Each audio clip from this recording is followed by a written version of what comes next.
Solomon here. I wanted to explain the concept of interception in a self-defense situation. So, interception, what do I mean by that? I want to stop the opponent's movement before I'm in danger, right? Every strike has an apex. If they're throwing a jab, even a grab, I want to be able to step into that and take their power away. How do you do that? You got to challenge their center of gravity, okay? So every movement you make in a self-defense situation can't be half-hearted, all right? You have to have full conviction in your movement. I've read this repeatedly in Bruce Lee's notes, all types of stuff, books explaining his notes, not just Jeet Kune Do type stuff. I've learned this in multiple martial arts. It's the proactivity, it's the moving first, the awareness first, that makes you able to control a situation better and, you know, better defend yourself. So I'll explain that further in the next few steps. When I'm saying interception, I want you to be more thinking proactivity, and proactivity is going to be forethought on what you need to do and doing it without really hesitating too much, right?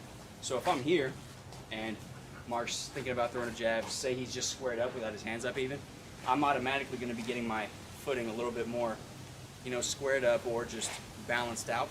And once I'm there, he's going to throw the jab or just really move forward at all, and you automatically see the, you know what I mean, the challenging. You always want to parry.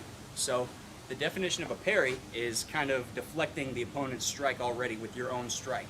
That's what I like about Bruce Lee's philosophy in the close quarters combat, is he's always challenging the opponent's attack. That way you don't need anything else but offense. Yeah. Offense is defense.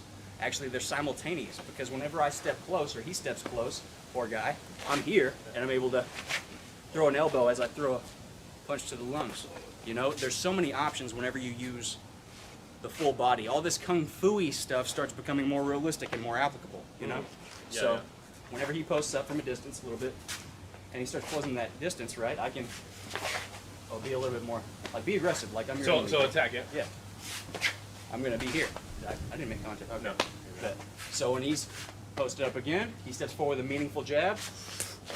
You see how I'm hammer fisting it? That way I can just, here, I fold in. Right from there, I've got the back, right? And of course, I'm showing you from a southpaw. This applies to, you know, both stances. I guess I'll just show you the other stance for, you know, effectiveness sake. So now I'm going right hand, yeah? Exactly. So a little bit further. So when he steps in for that jab, I'm automatically here, right?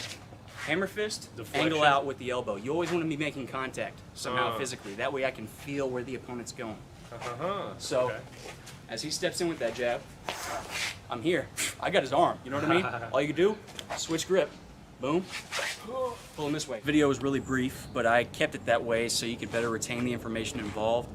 I know a lot of you are just watching this because I've been setting it up for a long time in my, you know, past Instagram posts, so thank you.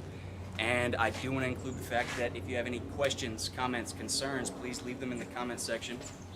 And stay tuned for this same video. I'm going to include a few clips right now just so you can see the effectiveness and the application of interception in self-defense.